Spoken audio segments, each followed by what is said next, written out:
Hello, I am Kalliopi from Girls Club, and we are here today at Women Deliver 2019 with Carolyn Miles from Save the Children. Thank you so much for being here with us. Thank you, Kalliopi. Great to be here. We can start by telling us what inspires you to use your power to help underserved communities. Well, I guess what inspires me the most is we have goals at Save the Children to make sure that no child is left out.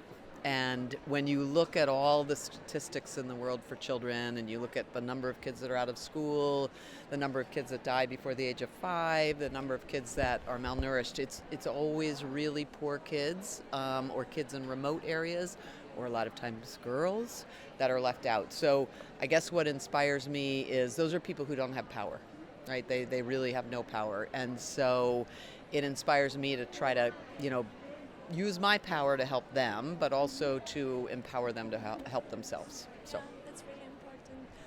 What is your message to the participants of Women Deliver 2019?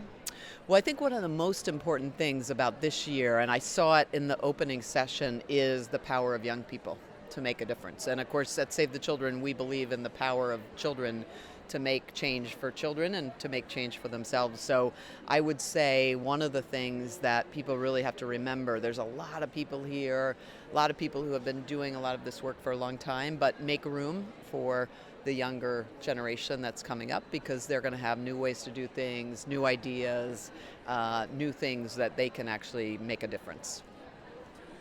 What does the power of women mean to you?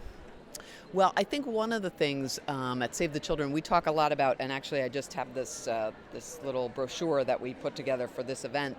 We talk about the power of movements, and a movement is not just something that Save the Children does. It's something where we have an issue, so it might be how do we prevent newborn deaths, right, of kids, or it might be youth education, but that issue, and then we try to get lots of people to come together around that issue. And we have a little part to play, but a lot of people have a bigger part to play, and that's what a movement is. It's about getting a cause and getting people to come around that cause and being really clear on how are we actually going to move the needle to change whatever we're trying to change. So we've found that movements are much, much more powerful than kind of individual organizations doing things. You talked before about passing the power to the next generation, including them in decisions or here. How can senior leaders like you pass the power to the next generation?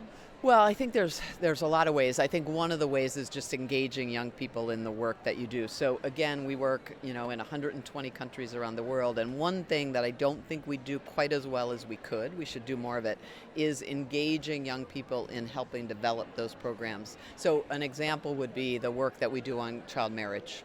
Right? The only way you're going to change child marriage, girls getting married before the age of 18, is to get girls themselves really engaged and give them the power to change that. We do that in a lot of places. India is one of the places where we do it, but I think we could do it more. We spend a lot of time on kind of the laws and the dynamics in the family, and I think the future is about giving those girls the ability to drive that change themselves, giving them more tools to do it, giving them make their own decisions, because child marriage is hardly ever the decision of that girl to get married early. And the last question, what is one piece of power advice that you give to others? Listen and get out of the way. I think that would be one of the things I would say.